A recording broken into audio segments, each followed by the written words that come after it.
Hello and welcome to the temple. I am your high priestess, Erin Saniva. And as we enter this temple, I welcome the presence of our higher selves. I welcome the presence of highest consciousness into this space today. Highest love, highest compassion. I ask for the divine to hold us in the light today. I welcome the benevolent teachers and weavers of the divine plan to grace this space, to support the expansion and the sharing of spiritual experience and education. This is the place where we witness the work that we talk about. We can be present for the unfolding of hearts returning to their true medicine. You may be called to this space today where you can truly dive into your inherent perfection. Remember how to heal and walk the path of love, participating in the restoration of the divine plan on earth. Welcome, welcome, welcome. And along with this invocation, this prayer, I call in the presence of the avatars, the higher dimensional beings throughout time and space who have come to this planet to awaken humanity, to show us what we are capable of. I welcome Master Teachers Yeshua and Mary Magdalene. I welcome Krishna, the presence of Buddha, Mother Isis. I welcome the avatars, Saint Germain, Ascended Masters, those divine beings who love us unconditionally and who serve the divine plan in accordance to the cosmic sovereign law of one. And I invite you, I welcome you in this precious divine moment to connect to your I am presence. So, how? Place your hand on your heart, your high heart here at the top of the breastplate. And you can invoke the presence of your higher self. You can simply say, I am. I am. I am a part of the whole. I am all that is. I am that I am.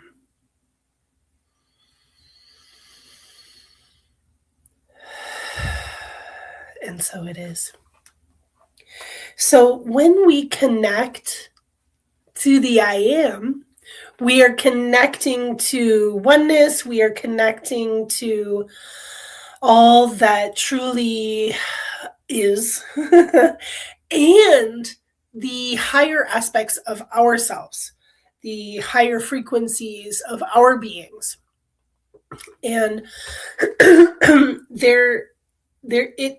there's a lot of work for us to do. There's a lot of work that it takes for us to get to a place where we feel truly a part of the whole and one with everything, where all of our beingness is expansive and radiating and right in this glorious, I am one with the divine, right? It doesn't take effort, but it takes presence. It takes practice. Welcome, everyone. Welcome. So I encourage you to spend time every day, even just like how brief that was, 1 minute, spending time with the I am. But more importantly, spending time every day with your higher self, connecting to your soul. I was listening this morning to one of my favorite channelers. Her name is Elunya, Elunya. And she's so wonderful, so pure of heart, truly. You can tell that there is not any part of her being that is malevolent, right? And her desire to share the best information, the most important information is really palpable. And so in the video that she released maybe last night or this morning, I don't remember how recent, but it's her most recent video, she was actually connecting to her soul and channeling her soul. And so as she was talking about it and talking about how she connects to her soul, I realized that we do the same thing, we just have a different language for it. And so when I work with my students and I bring my students into, hi Donna, into the connecting to their whole greater self, we go through the same place that Alunya was suggesting, which is the center of the heart, the 0 point center of the heart.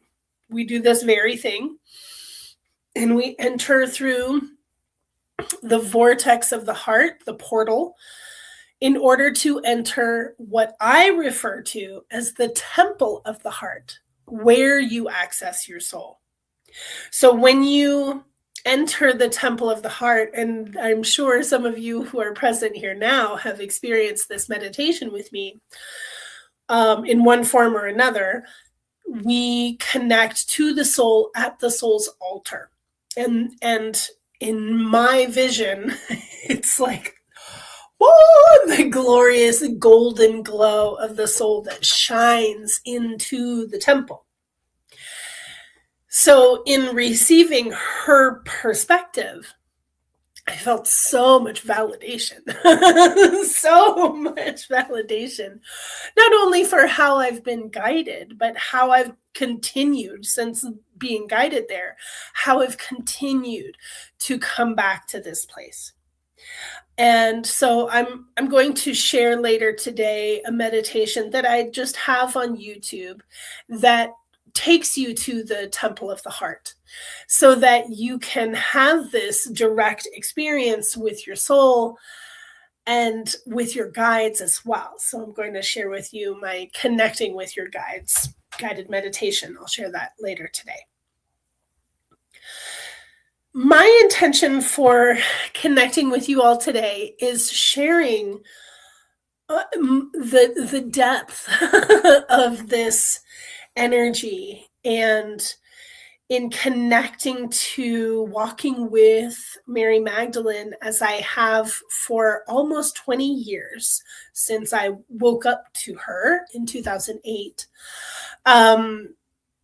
And I was initiated into the Sisterhood of the Rose in this life, and just massive awakening that happened subsequently. And the way that I have been walking with Mary is, everybody walks with their teachers, whether they're present in body or not. We all have our own unique relationships. And the growing connection and awakening to Mary Magdalene and the truth coming out about her has been so, what's the word? Vindicating, right? For her soul. So it's like, thank goodness, finally, thousands, if not tens of thousands of men and women, I should say women and men, are speaking her truth, are removing this invalid story of her being a penitent whore. Completely untrue. And even I remember within my own journey with her of, working with plant medicine and being a member of an ayahuasca church, and some women within that place honoring Mary and having, revelatory experiences with her. And still within that realm, she was being seen and promoted as a penitent sinner. And this is just not true. So even in the awakening, we have to continue to extract these false stories. And the thing about religion is that there's a lot, I was going to cuss there. There's a lot of illusion and distractions and distortions to remove. So I was just putting my phone on do not disturb. Lots of people are messaging me right now. So I want to give space to speaking truth when it comes to Mary. And that's what the purpose of this space is. Whether or not this is a podcast, I'm not sure. I've got an itchy nose this morning. Whether it's, whatever you think we're here for, that might not be it. Whatever I think we're here for, that might not be it, because I know that this space is a space that is channeled. This space is a space that is honored through her voice, the divine feminine voice. And I am not guided to ever have an agenda when I come into this space, unless I'm interviewing someone. I actually make it a point of not having agenda so that the truth can come through on its own. Sometimes I'm inspired. Like today, I'm inspired. Alunya inspired me. But at the same time, my desire, you can call it an agenda, but my desire is to let Mary speak for herself. And so I pulled out Mary Magdalene Revealed. If you are new to Mary Magdalene or new to the desire to know the truth about her, this is a tremendous place to start. It's a very new book. I believe maybe it's only 5 or 6 years old. And Megan Watterson, she's writing her second book right now, and it might only be on Audible. I just want to look at the year here because I know how fresh this is. Yeah, 2019. So, yay, Pensy! Yes, you are correct that we can thank Pope Gregory for quite a many things, including our calendar that has pulled us out of natural cycles. But we can certainly thank Pope Gregory for distorting Mary's story.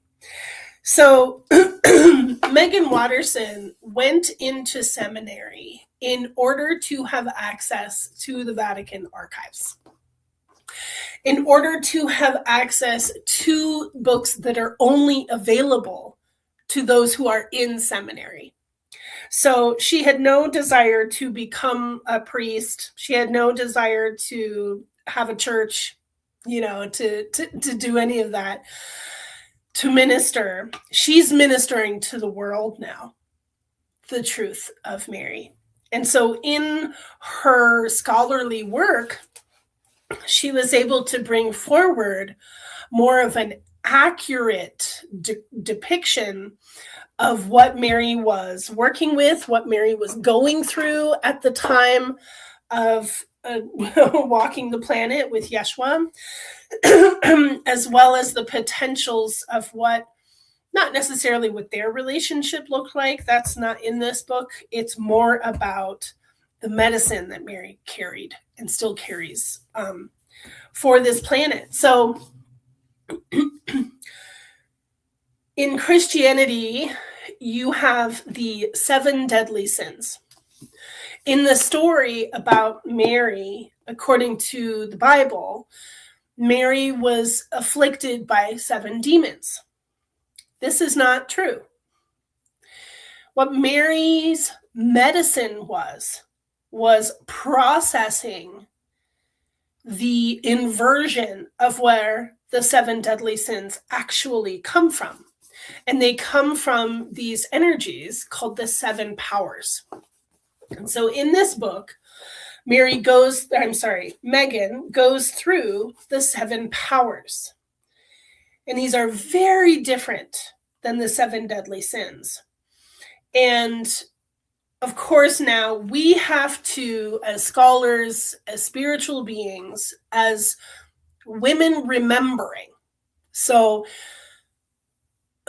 keep in mind that you have just as much ability to remember what happened with Mary as everyone else on the planet. We all have access via the Akashic records, but simply via the shared collective consciousness of this planet. We can access the past and we can see the truth and we can ask Mary to share it with us. So while we don't necessarily do that on a regular basis, if at all, we have to rely on oracular information, right? So that kind of thing where we're picking up energy from the field.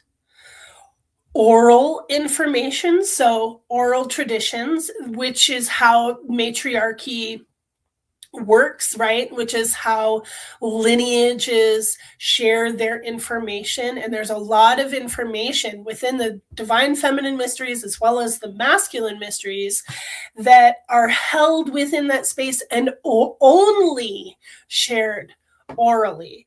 That there are certain things that are never written down. And this is with traditions all over the world. I'm only going to speak with what resonates with me and with what I'm working with in this life, which is Mary and the Christ consciousness. So in this space, we can pull from the ether. We can listen to the lineage. We can listen to our elders. And we can read what has been written, especially what was found with the Sumerian tablets in 1942, right? And we can, 42, 45, 45. And we can read Mary's gospel and interpret. And so what I'm getting to is that we're actually coming to the place where our soul, our intuition, and our subconscious is going to be interpreting the medicine of Mary. So in order to look at these inversions of energy, so here's the thing. We have a mental perspective. This is considered masculine. We have an emotional perspective. From the heart, this is considered feminine. Okay, fine. However, whatever is masculine versus feminine. But in this space, we need to recognize that perhaps looking at the 7 deadly sins is the masculine perspective of the same energy of the 7 powers that is the feminine perspective. We can look at it that way. However, the perspective is actually not masculine. It's patriarchal. There's the difference. Patriarchy is used as a means of control, as a means of protecting the energy and keeping it contained. Matriarchy is a means of expansion and presence. So when we are working through a matriarchal lens, we are sitting with things. Patriarchy avoids. Patriarchy says, don't you dare. While matriarchy says, how does it feel? Right? So as we sit with what could be a means of control, by saying you are a sinner because you are greedy or gluttonous or you have envy, let us look through the lens of the divine, of the feminine. The first power is darkness. And some of this are, could even be considered like shadow aspects, right? But darkness, what have we forgotten? Where are we in the place of ignorance? And we truly are in the place of naivete as a species by ignoring truths and allowing ourselves to be entrained through manipulation. But we need to go back to origin, back to source, to the darkness, which represents the feminine. But the darkness has this shroud of fear over it. Can you sit in the darkness and be present with your fear?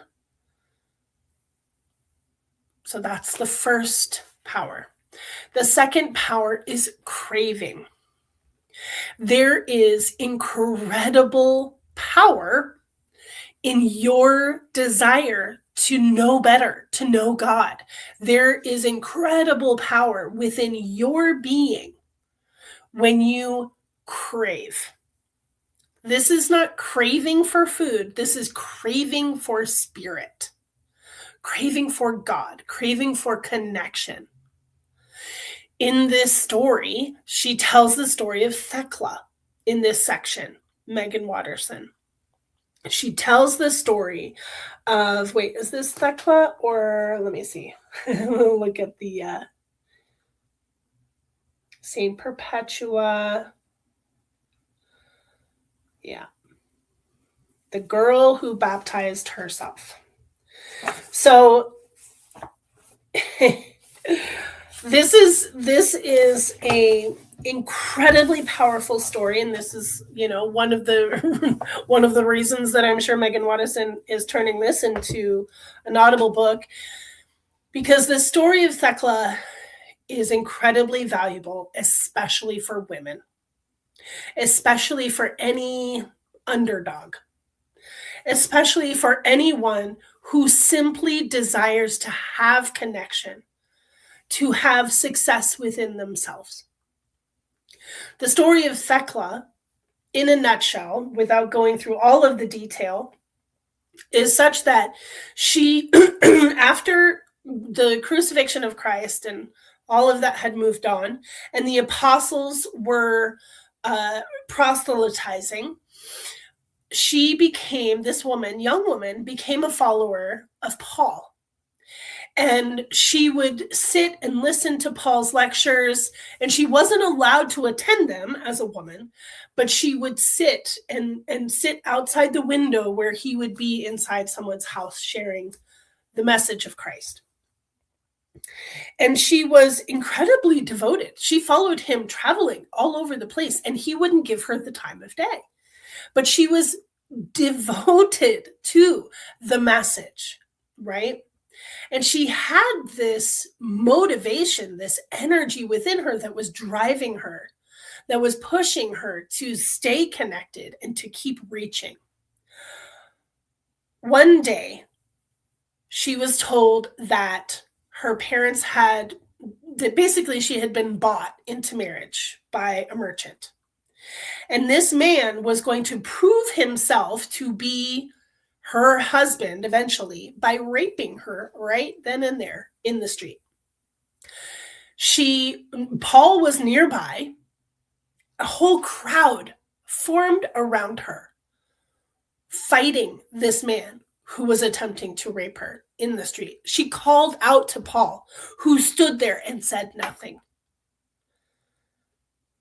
When she realized that no physical person here was going to help her, she called out to God herself.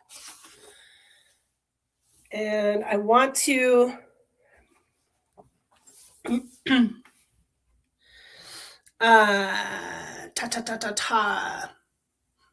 I'm trying to find like this trying to find the spot. So she kept asking, right? She kept asking Paul to baptize herself. And in this, he refused. He kept refusing. But she knew that in order to be baptized, or in order to be protected by God, she needed to be baptized. And in this moment of the attempted rape, she called out to God. And gosh, I'm trying to look for I'm trying to look for this particular part, but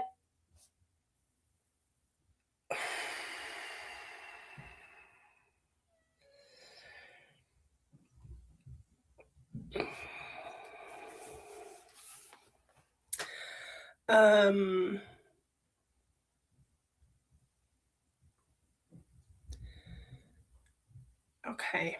So this, I must have gotten her story confused with another woman further down the book.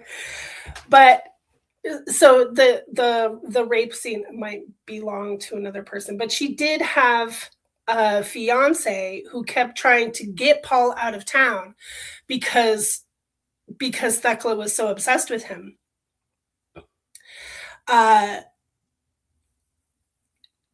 Okay, yeah, here it is. They're walking down the crowded streets in the center of town when the president of Syria, Alexander, notices Thecla and decides he must have her right there as his own. First, he pleads with Paul and offers him bribes of money and power, hoping to appeal to Paul's greed. Paul pretends that he doesn't know Thecla. He essentially disowns Thecla right there for everyone to see. She yells out, wise and empowered teen that she is, and insists that Alexander not violate her. Alexander, being a president rife with power, so I did confuse who he was. He was the president. He wasn't a merchant. He had a lot of power. He tries to take her there, right there in the street. Thecla won't have it. She rips his crown from his head and tears his garments, drawing attention to his actions and subsequently shame from onlookers. I'm trying to think of what story I was confusing it with. Either way, Thecla saves herself. So then she's brought to a court with a judge and she's sentenced to death via mauling by wild animals. And so she is sent into this, kind of like a gladiator ring. And a ferocious lion approaches her. And the lioness stops charging at Thecla and instead lays down at her feet. Now, I have skipped over where Thecla, let me see, blah, blah, blah, blah, blah. So there's just all of these times where Thecla saves herself because she knows that she has the power. I'm looking for the part where she baptized herself. But she does. She baptizes herself because Paul won't do it. And she realizes, I don't need anyone. I don't need anyone to save me. I can save myself. And because of her connection to her craving, right? Her desire to be baptized, her desire to be saved, her desire to have that ultimate connection. That, and you've been hearing me talk about devotion lately. This is that energy, your devotion to God, your devotion to spirit, and your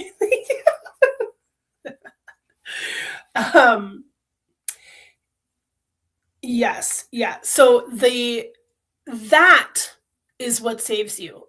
That your desire, your craving, that is the direct invocation of spirit, the direct invocation to God, right?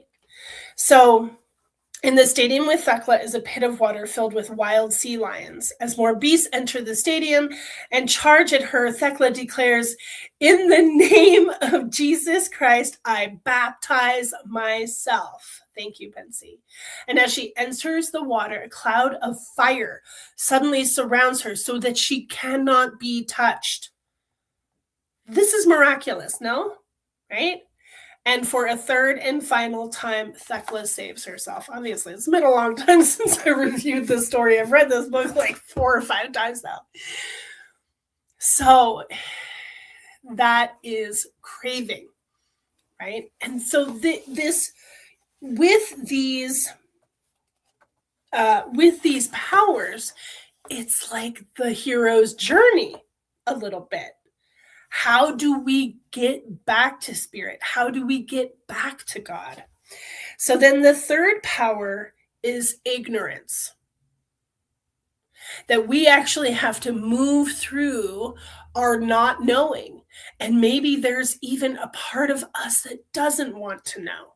And so there's another story within this wonderful book that reflects this passage of going through dealing with people, basically dealing with people who are ignorant and don't have a desire to know. And how do we move through our own ignorance, our own naivete, to arrive in a place of wisdom, to arrive in a place of wonder, that we can even push past our own unknowing. The fourth power is the craving for death. This is a challenging one for me, but it makes me think of when we are ill, when we're sick, and we feel like there's no end to this experience. We feel like, oh my goodness, how could I possibly get better? How can the world be better than this? How can life even be good if this is pain? It's a struggle. It is a process, maybe a little dark night of the soul that we have to go through. The craving for death is the craving for that return. It's that part of you that might even want to give up. It's that part of you that might even want to surrender.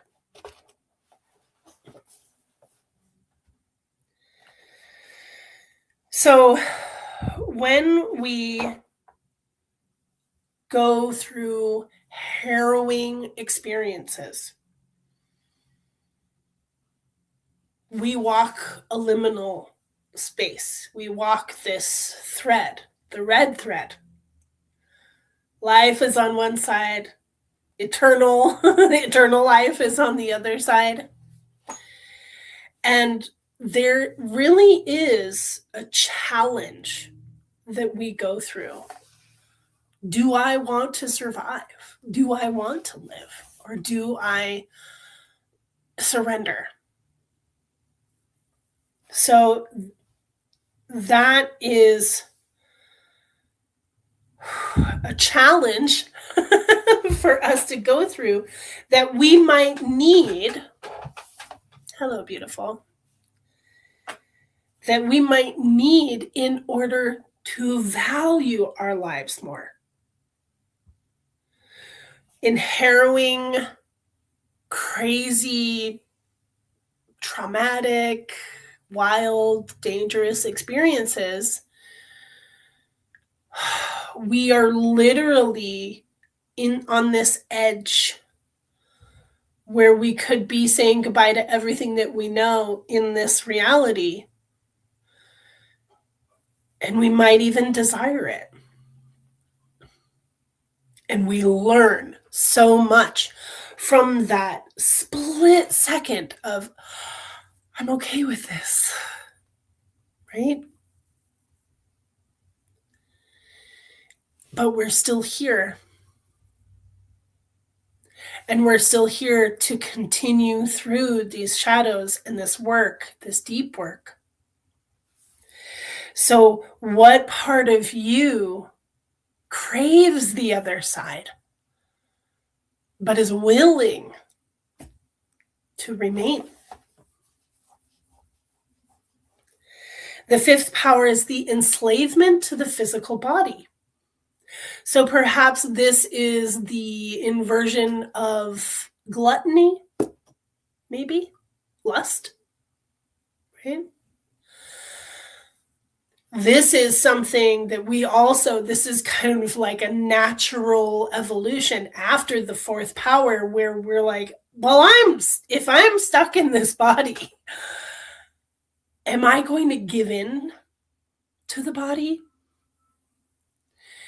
This brings me to some of the stuff that I studied when I was in college with Korean Tai Chi called Dan Hak, which translates to energy school.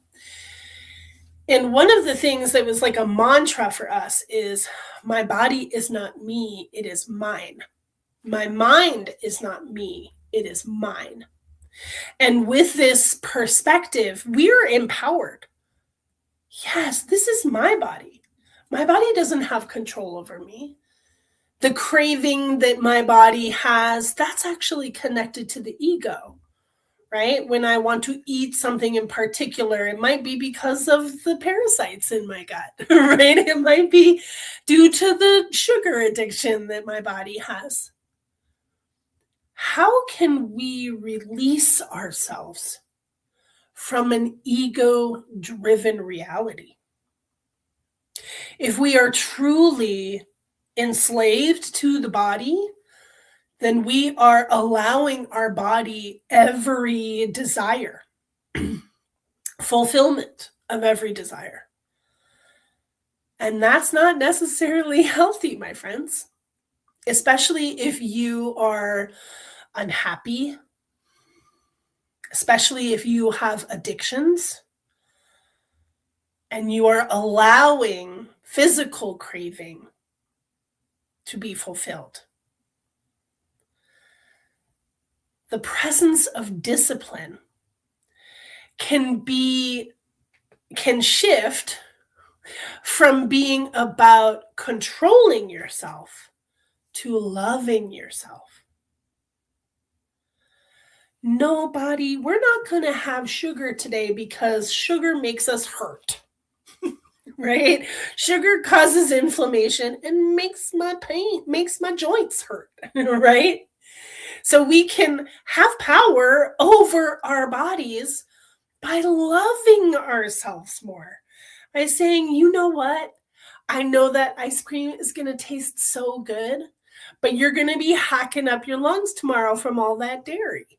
So maybe don't choose that, So these are this is this process that we go through of invoking grace, being kind to ourselves, right? And so this also connects to the next power, which is the false piece of flesh. And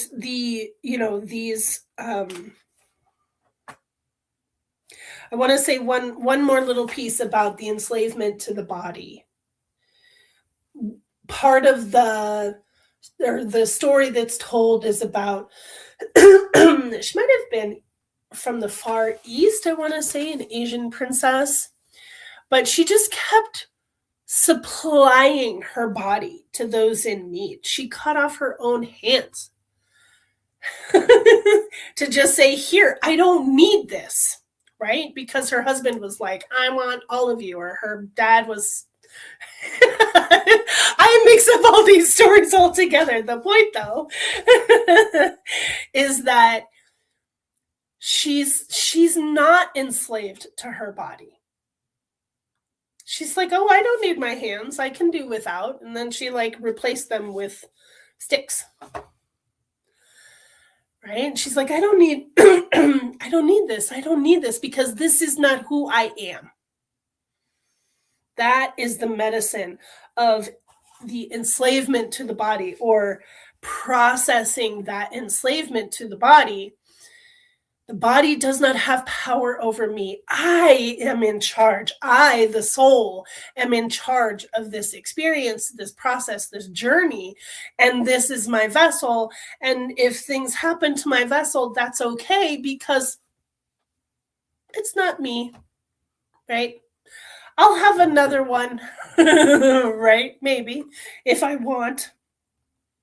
But then when we move into the false peace, P-E-A-C-E, peace of the flesh, then we enter into, I think this is the one that is the inversion of lust.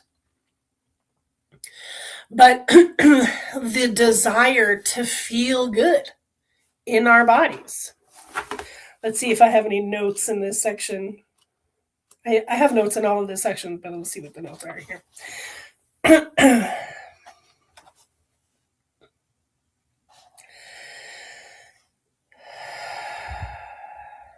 I love this opening here. Even if it only comes and goes, even if you hide it from others, especially if you hide it from others, even if it scares you, especially if it scares you, even if you wonder some days if it was ever real, even if you think deep down that it's someone else's, even if you think its beauty has nothing to do with you, even if it's only a secret, especially if it's only a secret, even if it's only a grain of sand, a mustard seed, I want you to know that your love is enough. My 4-year-old asked me for makeup yesterday. I said, hell no. And then she watches her 15-year-old sister spend an hour putting makeup on. She sees me do a little bit, you know, and she wants her own makeup kit. I said, sweetheart, you're only 4 years old. Well, why do you wear makeup? And I said, I wear makeup to accentuate my natural features. That's always my answer, right? And it's true. I don't wear any cover up, and I've got plenty of blemishes and moles and freckles and all these things, and it's who I am. It's just a body, right?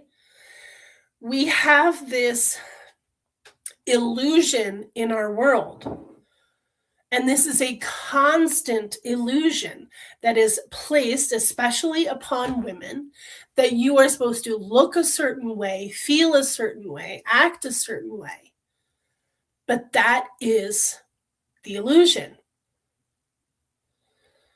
Your body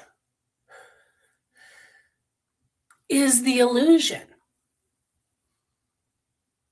And so some of us, you know, like we're subject to DNA, we're subject to ancestry, right? And I do believe that, you know, in some way we choose what we look like when we come into this life. And maybe, you know, there's a lot of pieces to that. But at the same time, we have what I believe is a karmic journey into loving ourselves. She says here in the book, your love is enough, right? Your love is enough. Who you are is what she's saying. What Mary says, who you are is enough. Not this, right? Not this, not this, not this, right? Who you are is what matters. Not what, not how, but on the inside. Sure, we know that, right? We know that. But how do you move through those choices, those even unconscious choices? When I talk to my daughter about how much time she spends on her makeup, how much of herself she's masking, she talks to me very, very blatantly about how awkward, how uncomfortable, right? High school, right? And we were literally talking about that feeling that there's always someone watching you, always someone looking at you and judging you. She has that feeling. And I said, that is a universal feeling that every teenager, I think, goes through, right? Did you go through that? You know? And I said, the funny thing is, at a certain point in your growth, in your aging, in your wisdom, you realize no one was looking at you. No one was judging you. Maybe there were a couple of bees that were judging you, but they were actually judging themselves. And actually, no one is out there constantly judging you except for you. You are the one that is constantly judging you. You are the one that is constantly observing yourself. What if that fear of scrutiny and the experience of constant scrutiny is actually the presence of your own self watching you, not judging you? I'm not talking about that. But your own self watching the journey, watching the story, right? That's just like, I've had that, like, maybe that presence that we feel is our future self looking at us, reviewing us, right? Pondering this existence, right?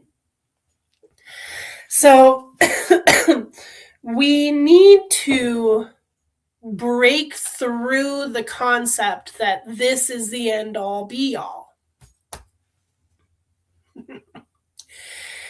And those of us who know better than that, that's fine. We know better than that, but do we know better? It's not that you need to not care about your body. It's that you need to not care so much about your body, about what it looks like to others, what power it holds for others.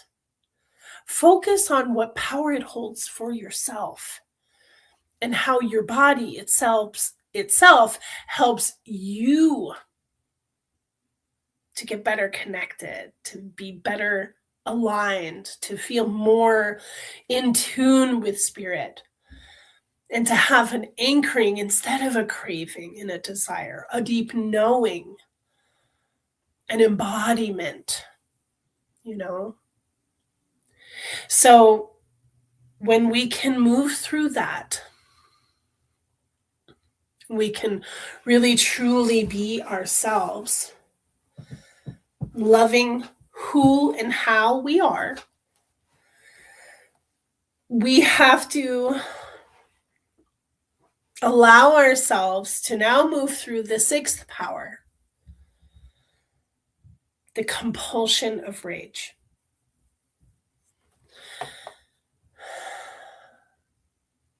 For me, this is the hardest one. I will be honest with you.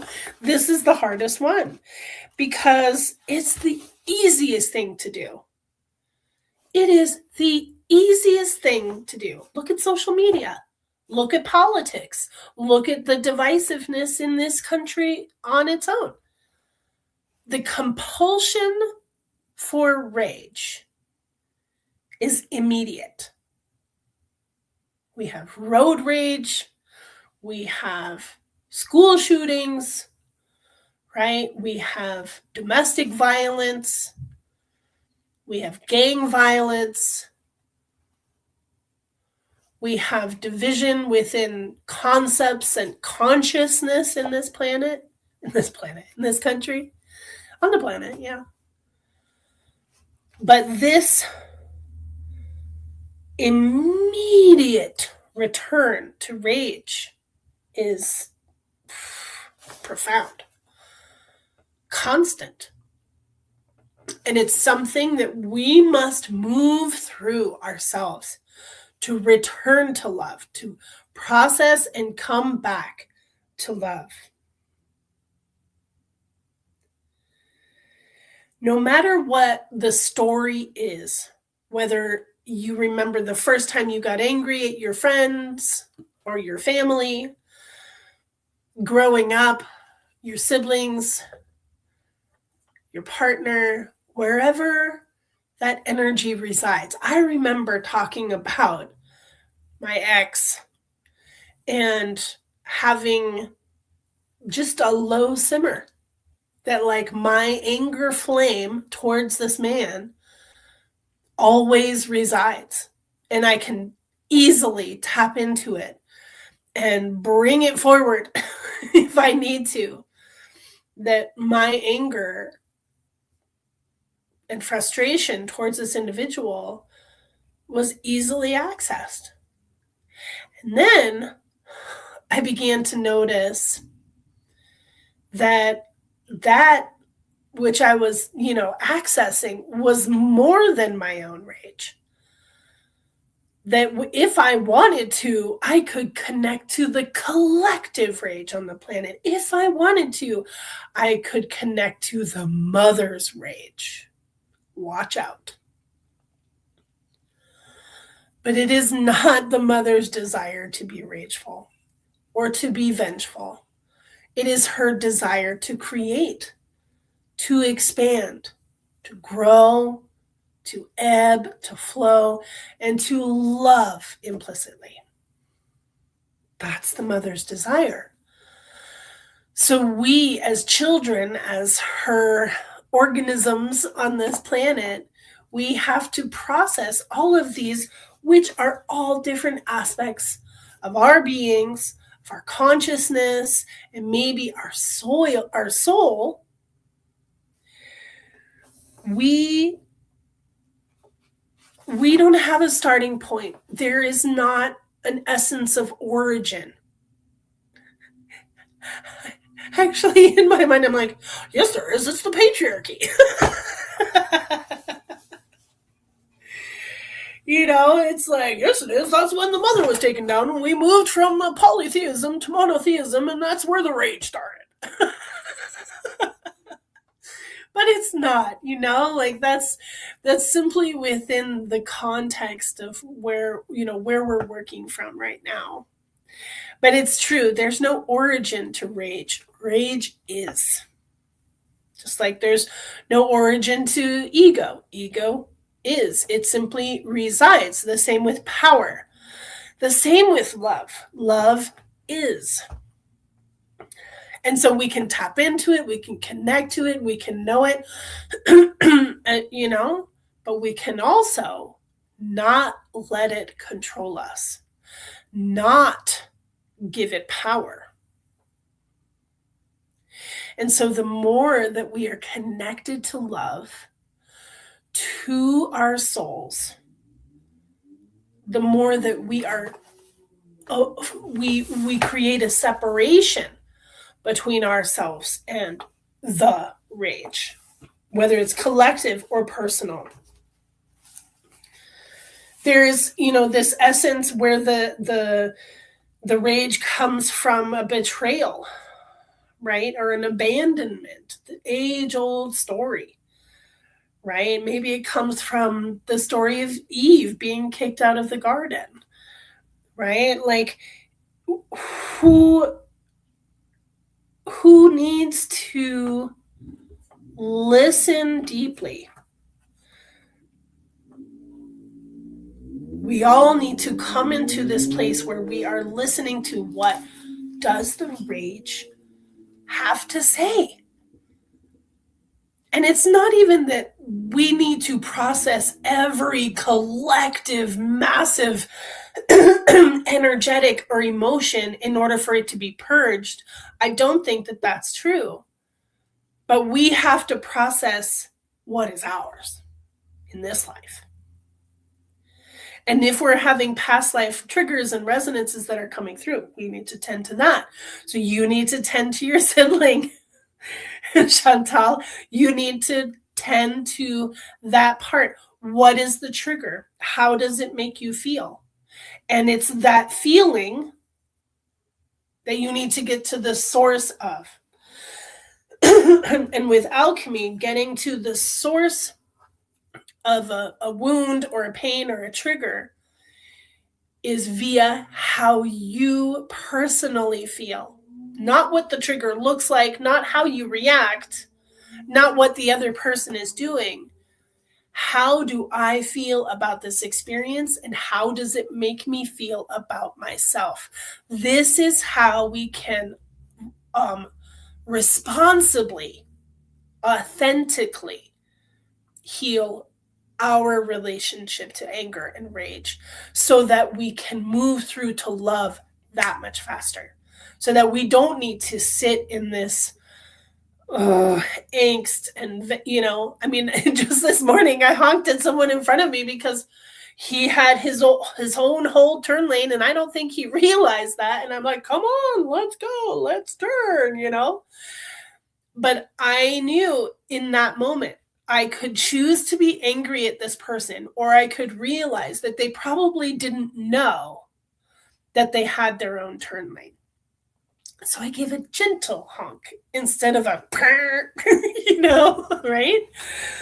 And so I was very conscious in that moment of my own urgency, right? Of getting my kids to school on time, but also my own energy, which can be quick to anger when I'm on the road and in a hurry. But I didn't want to create that this morning. I didn't want to participate in that. And so I chose differently. And it really is a choice. Excuse me. Everything is a choice. I was sharing with a girlfriend yesterday how sometimes when I'm in session and there's a profound emotion, maybe it's sadness or, something is happening. There's an earthbound spirit that's being brought to the light, or something just really emotional is happening. And I can very easily get sucked into it, and just be like, oh, and like feel it and maybe even start to cry. And Rumara, my dragon, will literally pull me out of it, yank me out of it, say, no, that's not yours. You don't need to go there, right? Stay in your facilitator place. Like, you don't need to be an empath right now. You can feel all of the things without diving into the emotions that don't belong to you. Can you do that? Can you do that for yourself?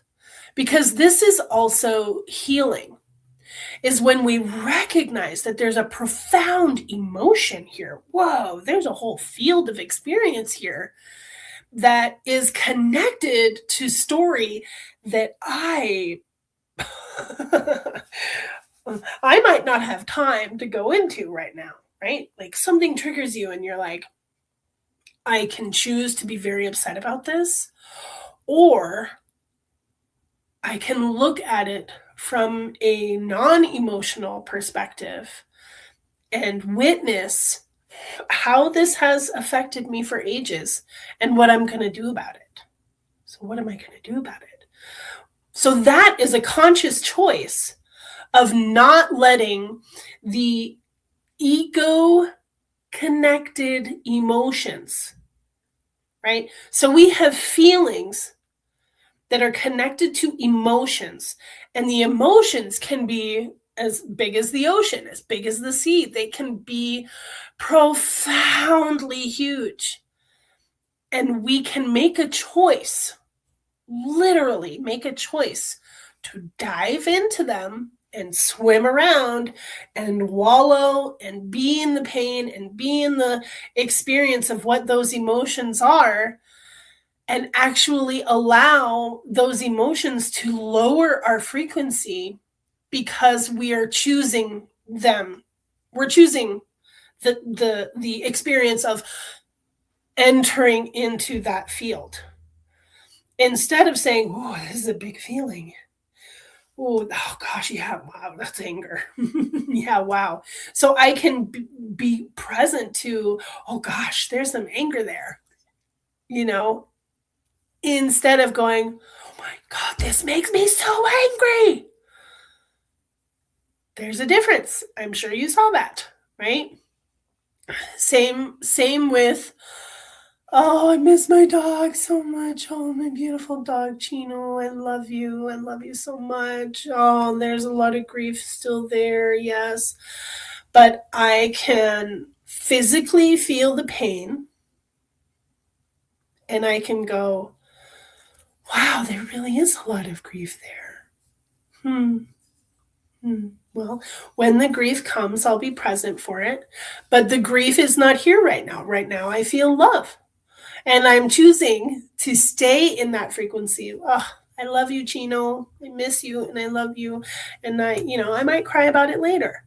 Maybe the grief will come, or maybe I will see the wave of grief and I will honor it. And maybe I will, shed a few tears. I'm like, wow, my love for you is so big. And then I will let it move on. And I choose not to wallow. I choose to pull myself out of it, right? Because let us recognize not that there is a manipulative part of ourselves that wants to bring us down and lower our frequency, but it really is the ego whose agenda is to be felt, to be experienced. And the ego does not always have your highest good in mind, right? The ego is, in and of itself, self-centered. It only cares about itself. It only cares about feeling. It only cares about being big. It only cares about being right. Okay, so the ego is, I don't want to say in direct control, but in direct relationship with the fields that hold all of our emotions. The ego is in direct relationship with every one of your karmic triggers. It is. It simply is. So when the triggers come, you can. I think you meant PUTA, Donna.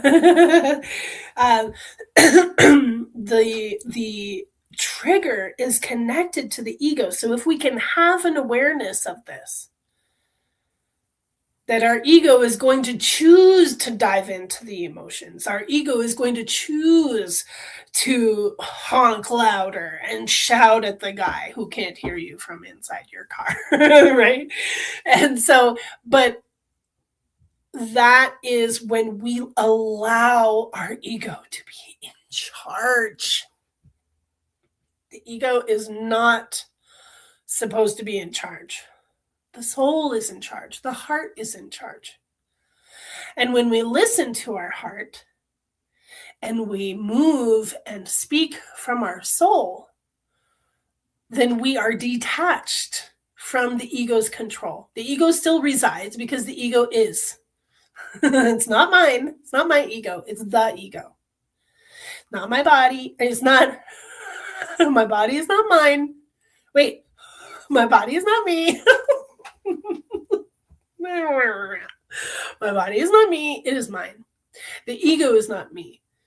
It is. I access it and I remove myself from it, right?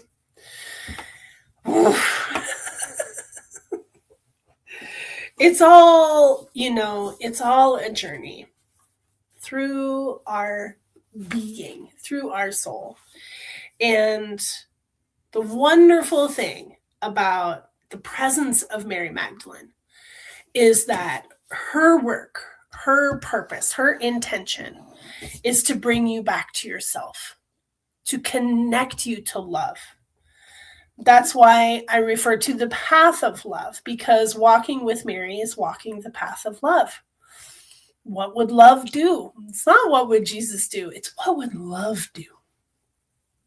If you would like a What Would Love Do shirt, please reach out to Amanda Stevens.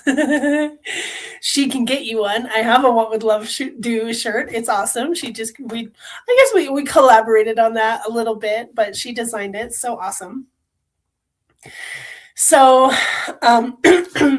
continued adoration and veneration to Mary Magdalene, to this wonderful woman, Megan Watterson, and what she's bringing to the world with the truth about Mary Magdalene.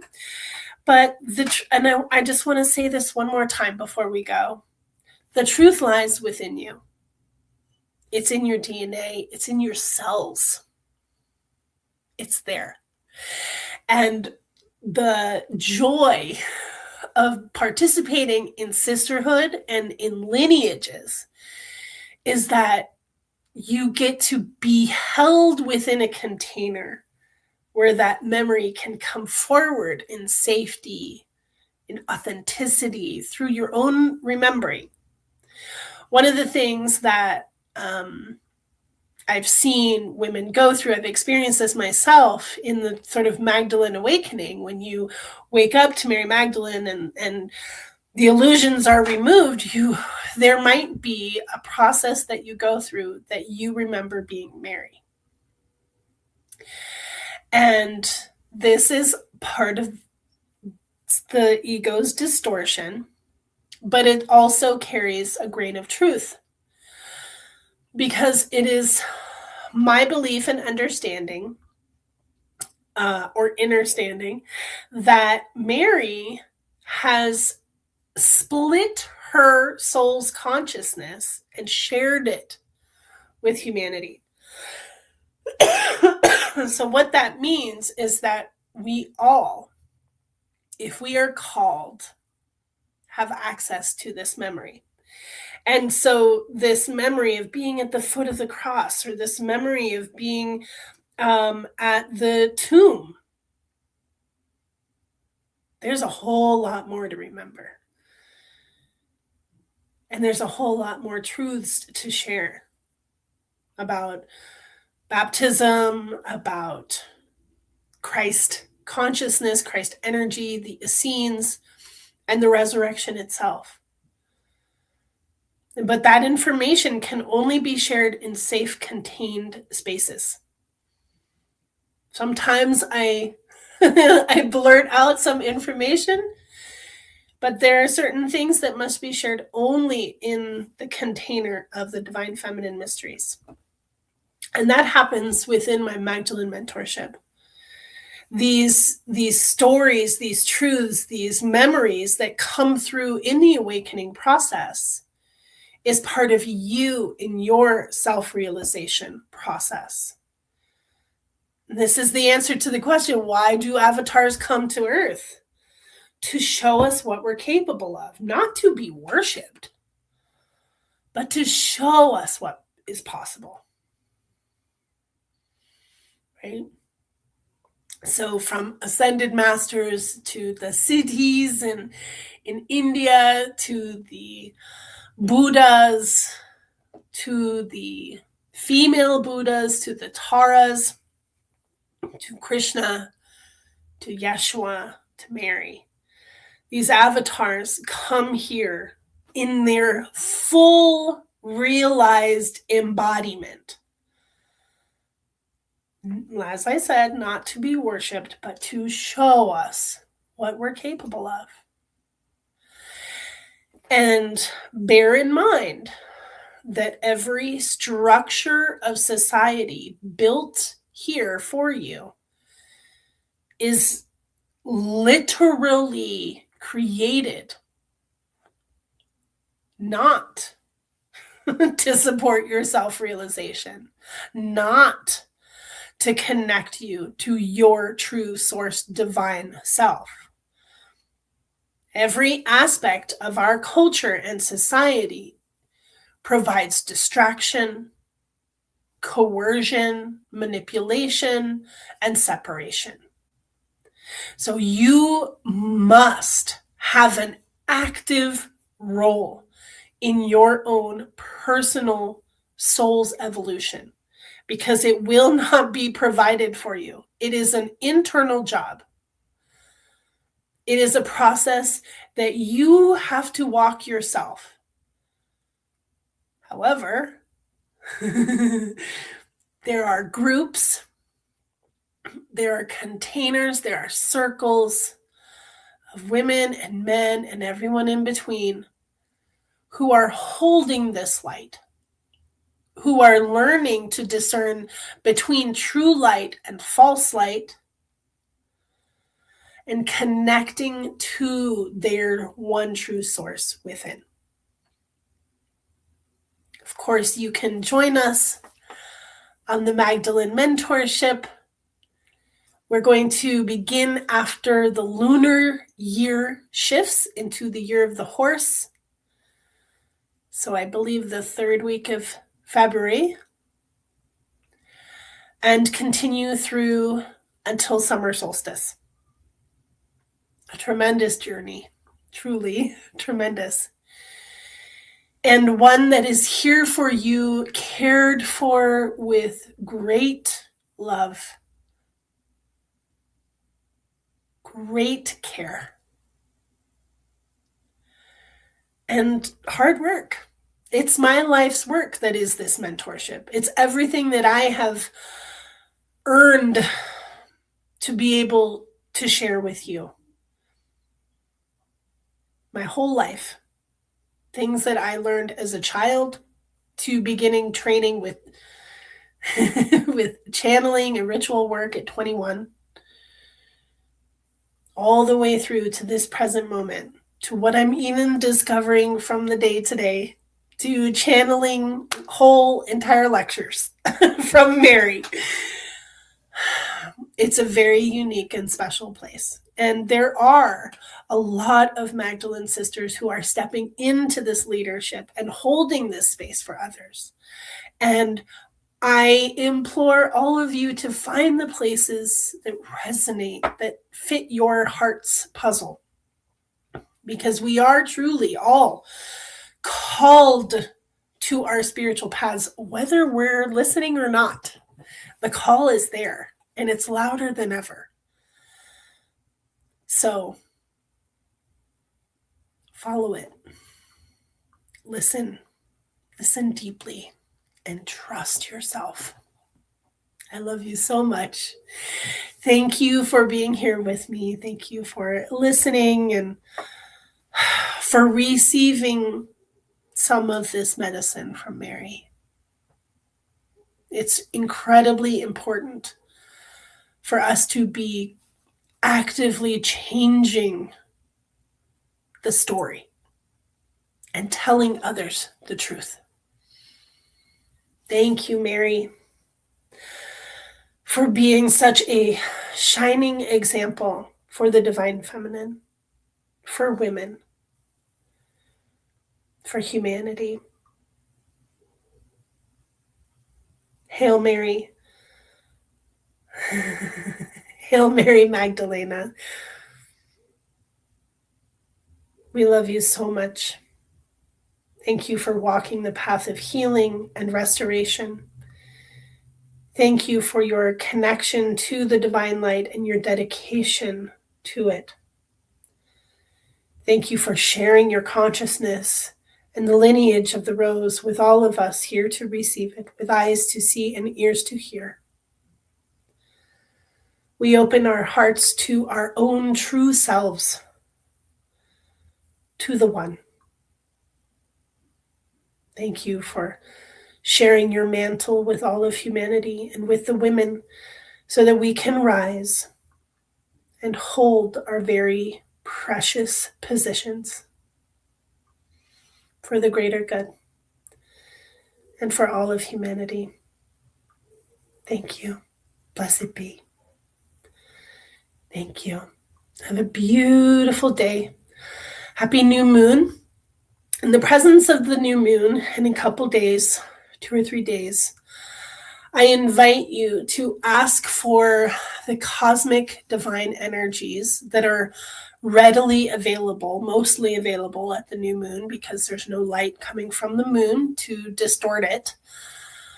I invite you into receiving the cosmic rays of love that are arriving. Blessings. I love you all so much. I'll see you soon.